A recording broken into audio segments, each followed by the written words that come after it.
ಕಾರ್ಮಿಕರಿಗೆ ಉದ್ಯೋಗ ಸಿಕ್ಕಲಿ ಅಂತ ಹೇಳಿ 7,000 ಕೋಟಿ ಸಬ್ಸಿಡಿ ಕೊಟ್ಟಿರೋದು ಅವರಿಗೆ. ನಾನು ಸಾಮಾನ್ಯವಾಗಿ ಒಂದು ಹೇಳ್ತಿರ್ತಾನೆ, ಈ ನೇಕಾರರು ಬ್ರಹ್ಮ ಇದ್ದಂಗೆ ಹೇಳೋದು ಕೇಳಿಲಿ, ಅದು ಕ್ರಿಮಿನಲ್ ಕೇಸ್.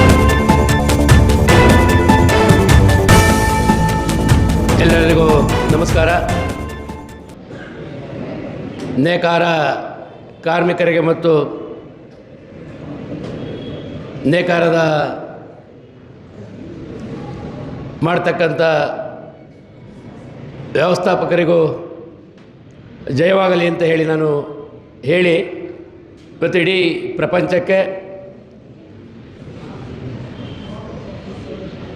ಏನು ಅನ್ನದಾತ ರೈತ ಬೆಳೆದು ಹತ್ತಿಯನ್ನು ಕೊಟ್ಟಂಥ ಹತ್ತಿಯಲ್ಲಿ ದಾರವನ್ನು ಮಾಡಿ ಈ ಪ್ರಪಂಚದಲ್ಲಿರ್ತಕ್ಕಂಥ ಎಲ್ಲ ನಮ್ಮಗಳಿಗೆ ಆ ನೇಯ್ಗೆಯನ್ನು ಮಾಡಿ ನಮ್ಮ ಗೌರವವನ್ನು ಉಳಿಸ್ತಕ್ಕಂಥ ಎಲ್ಲ ನನ್ನ ಮುಂಭಾಗದಲ್ಲಿರ್ತಕ್ಕಂಥ ಎಲ್ಲ ನನ್ನ ಅಣ್ಣ ತಮ್ಮಂದಿರೇ, ಬಂಧುಗಳೇ, ವೇದಿಕೆಯ ಮೇಲೆ ಇರ್ತಕ್ಕಂಥ ಹೋರಾಟ ಸಮಿತಿಯ ವೆಂಕಟೇಶ್ರವರೇ, ನರಸಿಂಹಮೂರ್ತಿರವರೇ, ಟೆಕ್ಸ್ಟೈಲ್ಸ್ ವೀವರ್ ಅಸೋಸಿಯೇಷನ್ನ ಭಾಳ ಸವಿಸ್ತಾರವಾಗಿ ತಮ್ಮ ಕುಂದುಕೊರತೆಗಳ ಬಗ್ಗೆ ವಿವರಣೆ ಕೊಟ್ಟಂಥ ಮೀನಾಕ್ಷಿ ಸುಂದರಮ್ಮ ಅವರೇ, ಹೇಮಂತರಾಜ್ರವರೇ, ಪ್ರಭುದೇವರವರೇ, ಕೃಷ್ಣಮೂರ್ತಿರವರೇ, ಮೋಹನ್ರವರೇ, ಸುರೇಶ್ರವರೇ, ಅಖಿಲೇಶ್ರವರೇ, ನಾಮಿನಿ ನಗರಸಭಾ ಸದಸ್ಯರುಗಳೇ, ವೇದಿಕೆ ಮೇಲಿರ್ತಕ್ಕಂಥ ಎಲ್ಲ ಗಣ್ಯರೇ, ಏನು ಹಸಿವು ಮುಕ್ತ ಕರ್ನಾಟಕವನ್ನು ಮಾಡಲಿಕ್ಕೆ 5 ಗ್ಯಾರಂಟಿಗಳನ್ನು ಕೊಟ್ಟಂಥ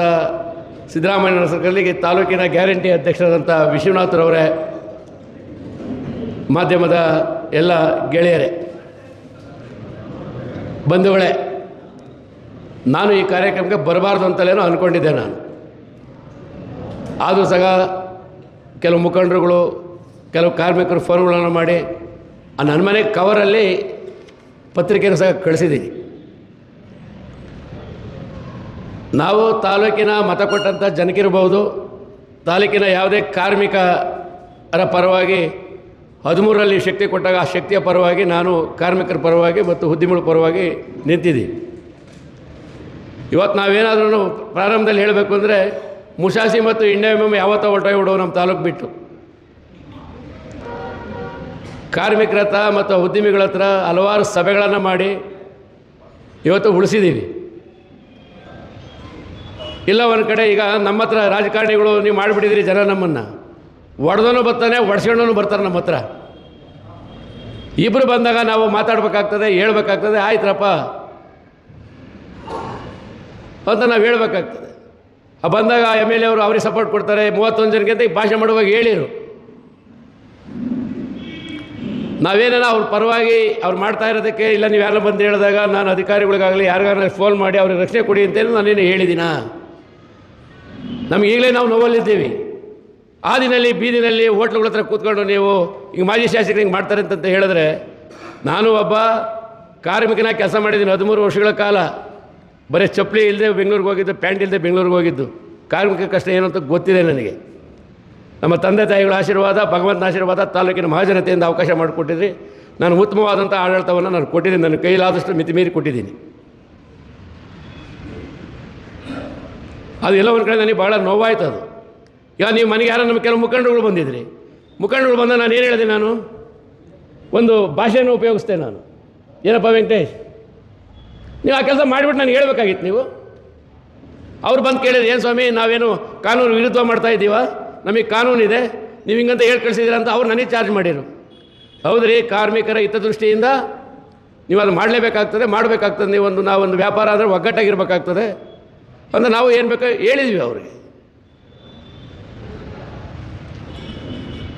ದಯವಿಟ್ಟು ಇಲ್ಲೂ ಸಲದು ಬಿಟ್ಟುಬಿಡಿ ಇದನ್ನು. ನಿಮ್ಮ ಪರವಾಗಿ ನಾವು ಸದಾ 24/7 ತಾಲೂಕು ಆಫೀಸರ್ಗಳು ಏನು ಭಾಷಣ ಮಾಡಿದೆ ನಾನು? ನೀವೆಲ್ಲಿಗಾನ ಕರೀರಿ, ನಾವು ಬರ್ತೀವಿ ಅಂತ ಹೇಳಿದ್ದೀನಿ. ಹೇಳಿಲ್ವ ನಾನು ಅವತ್ತು? ನಾವು ಸುಳ್ಳು ಭಾಷಣವನ್ನು ನಾನು ಮಾಡೋದಿಲ್ಲ ಯಾವತ್ತೂ, ತಿಳ್ಕೊಳ್ಳಿ ನೀವು ಇದನ್ನು. ಆದರೆ ಇವತ್ತು ಎಲ್ಲ ಉದ್ಯಮಿಗಳು ಸಹ ಒಂದಲ್ಲ ಒಂದು ಹಂತದಲ್ಲಿದ್ದೀವಿ. ಇವತ್ತು ನಮ್ಮದು ಒಂದು ಉದ್ಯಮ ಇದೆ, ನಾವು ಹಂತದಲ್ಲಿದ್ದೀವಿ. ಏನು ಮಾಡೋಕ್ಕಾಗ್ತಾ ಇಲ್ಲ ಇದನ್ನು. ಈಗ ನಮ್ಮದು ಮುಚ್ಕೊಂಡೆ ಹೋಗೋ ಮಟ್ಟಕ್ಕೆ ಬಂದಿದೆ ನಮ್ಮ ಉದ್ಯಮ ಇವಾಗ ಇಡೀ ರಾಜ್ಯದಲ್ಲಿ ಆ ಮಟ್ಟಕ್ಕೆ ಹೋಗಿದೆ. ಸರ್ಕಾರಗಳು ತಂದಂಥ ನೀತಿ ನಿಯಮ ಕಾನೂನುಗಳಡಿನಲ್ಲೇ ನಾವು ಹೋಗ್ಬೇಕಾಗ್ತದೆ.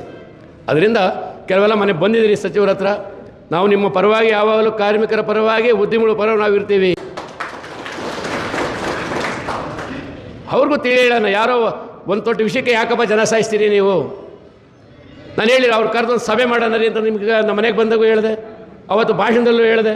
ನೀವು ಅವ್ರು ಯಾರು ಮಾಡ್ತಾಯಿದ್ರು ಅವ್ರು ಕರಿಬೇಕಾಗಿತ್ತು, ನಮ್ಮನ್ನು ರಾಜಕಾರಣಿಗಳು ಕರಿಬೇಕಾಗಿತ್ತು. ನೀವು ಯಾರನ್ನ ಮಾಡಲಪ್ಪ, ನಮ್ಮನ್ನು ಕರೆದಿದ್ರ ನೀವು?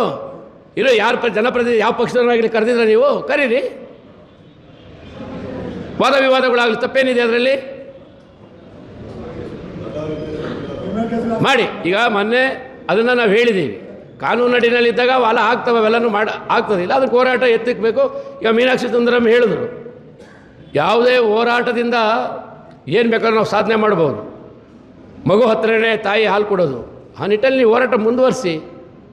ಬರಲಿ ಎ ಸಿ ಅವರು ಬರಲಿ, ಜಿಲ್ಲಾಧಿಕಾರಿಗಳು ಬರಲಿ, ಟೆಕ್ಟೈಸ್ ಸಂಬಂಧಪಟ್ಟ ನೇಕಾರಿಕೆ ಕಮಿಷನರ್ಗಳು ಬರಲಿ, ಸಚಿವರು ಬರಲಿ ಅಂತ ಕೂತ್ಕೊಳ್ಳೋಣ. ರಾಜ್ಯ ಸರ್ಕಾರದವರು ಬರಲಿ, ಕೇಂದ್ರ ಸರ್ಕಾರದವರು ಬರಲಿ, ಯಾರು ತಪ್ಪಿದೆ ಅಂತ ಹೇಳಿ ನಾವು ನಿಮ್ಮ ಜೊತೆ ಕೂತ್ಕೊಳ್ತೀವಿ.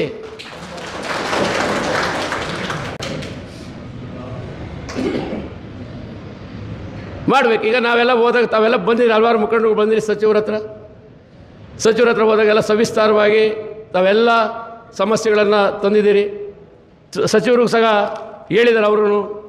ಈಗ ದೊಡ್ಡಬಳ್ಳಾಪುರದಲ್ಲಿ ಸೀರೆಗೆ ಮಾರ್ಕೆಟ್ ಮಾಡಬೇಕು ಅಂತ ಇದು ಟ್ಯಾಗ್ ತಂದಾಗ ಅಲ್ಲೇ ಮೀನಾಕ್ಷಿ ಸುಂದರಂ ಅವರೇ ಟ್ಯಾಗ್ ಬಗ್ಗೆ ಅಧಿಕಾರಿಗಳಿಗೆ ಅವಲೇ ಸೂಚನೆ ಕೊಟ್ಟರು, ಮಾಡಿ ಇದು ಮಾಡೋಕ್ಕೆ ಅವಕಾಶ ಇದೆ ಮಾಡಿ ಅಂತ ಹೇಳಿದ್ರು. ಟ್ಯಾಗ್ ಮಾಡಿಸಿ ಅದನ್ನು. ಎರಡನೇದು ಅಧಿಕಾರಿಗಳಿಗೆ ಟ್ಯಾಗ್ ಮಾಡಿ ಅಂತೇಳಿ ಅಲ್ಲೇ ಆದೇಶ ಮಾಡಿದ್ದಾರೆ.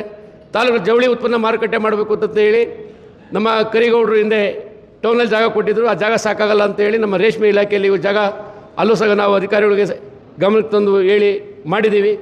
ನಾವು ಪ್ರಯತ್ನ ಪಟ್ಟಿದ್ದೀವಿ, ಈಗಿರ್ತಕ್ಕಂಥ ಶಾಸಕರು ಅದಕ್ಕೆ ಪ್ರಯತ್ನ ಪಟ್ಟಿದ್ದಾರೆ, ಆಗಿದೆ. ಹಿಂದೆ ಕರಿಗೌಡರು ಇದ್ದಾಗ ನಾನು ಹೇಳಿ ಮಾಡಿಸಿದ್ದೆ ಅದನ್ನು ಸಹ ಅತಿ ಶೀಘ್ರದಲ್ಲಿ ಕಟ್ಟಡ ನಾವು ಕಟ್ತೀವಿ ಅಂತಲೂ ಸಹ ಹೇಳಿದ್ದಾರೆ. ಅದನ್ನು ನಿಮಗೆ ಉಪಯೋಗಿಸ್ಕೊಳ್ಳೋಕೆ ಬರೋದಿಲ್ಲ. ಬನ್ನಿ, ಏನೋ ಈಗ ಸಭೆ ಮಾಡಿ ಬಂದ್ವಿ. ಈಗ ತಾವು ಯಾವಾಗ ಡೆಲ್ಲಿಗೆ ಹೋಗೋಣ, ಯಾವಾಗ ನಾವು ಪ್ರಧಾನಮಂತ್ರಿಗಳನ್ನ ಇಲ್ಲ ಕೇಂದ್ರದ ಜವಳಿ ಮಂತ್ರಿಗಳನ್ನ ಯಾವಾಗ ಮೀಟ್ ಮಾಡೋಣ, ಏನೋ ಒಂದು ಮಾಡ್ಬೇಕು ತಾನೆ. ಇಲ್ಲೇ ನೀವು ರೋಡ್ಗಳಲ್ಲೇ ಮಾತಾಡಿಕೊಂಡು ಎಲ್ಲೋ ಮೀಟಿಂಗ್ಗಳು ಮಾಡ್ಕೊಂಡು ಕೂತ್ಕೊಂಡ್ರೆ ಯಾವುದೂ ಕಾರ್ಯರೂಪಕ್ಕೆ ಬರೋದಿಲ್ಲ. ನಾವು ಬರ್ತೀವಿ ಅಂತ ಹೇಳಿದ್ದೀವಿ ಡೆಲ್ಲಿಗೆ. ನೀವು ಆ ಡೇಟ್ ಕೊಡಿ, ಒಂದು 3-4 ದಿನ ಮುಂಚೆ ಕೊಡಿ, ನಾವೇ ಟಿಕೆಟ್ ಬುಕ್ ಮಾಡ್ಕೊಂಡು ನಾನು ಬರ್ತೀನಿ. ನಮಗೇನು ಸಮಸ್ಯೆ ಇಲ್ಲ. ಆಮೇಲೆ ಕೆಲವು ಕೇಂದ್ರ ಸರ್ಕಾರದಲ್ಲಿ ನಾವು ಸವಿಸ್ತಾರವಾಗಿ ಮಾತಾಡಿದ್ದೀವಿ. ಮಾನದಂಡಗಳು ಸಹ ಸಚಿವರು ಕೇಳಿದ್ರು ಅಧಿಕಾರಿಗಳಿಗೆ, ಏನೇ ಮಾನದಂಡ ಮಾಡಬೇಕು ಅಂದರೆ ಕೇಂದ್ರ ಸರ್ಕಾರ ಆದಾಗ ನಾವು ಇಲ್ಲಿ ಇಂಪ್ಲಿಮೆಂಟ್ ನಾವು ಮಾಡ್ಬೋದೇ ಹೊರತು ನಾವು ಯಾವುದು ಮಾಡಲಿಕ್ಕೆ ನಮ್ಮಲ್ಲಿ ಅವಕಾಶ ಇಲ್ಲ ಅಂತಲೂ ಸಹ ಅವ್ರು ಹೇಳಿದ್ದಾರೆ. ಆ ನಿಟ್ಟಲ್ಲಿ ಕೆಲವರು ಮೀನಾಕ್ಷಿ ಸುಂದರಂ ಯಾವ 3 ಪಾಯಿಂಟ್ ನನಗೆ ತೋರಿಸಿದ್ರು, ಇದ್ದರೆ ಅವ್ರನ್ನ ಒಂದಿನ ಕರ್ಕೊಂಡೋಗಿ ಸಚಿವರ ಹತ್ರ ಮಾತಾಡ್ಸೋಣ. ಬೇಕಾದರೆ ತೊಂದರೆ ಇಲ್ಲ, ನಮ್ಮ ಮುಖ್ಯಮಂತ್ರಿಗಳ ಹತ್ರನೇ ಕರ್ಕೊಂಡು ಹೋಗ್ತೀನಿ, ತೊಂದರೆ ಏನಿಲ್ಲ. 21 ಕಳೆದ ಮೇಲೆ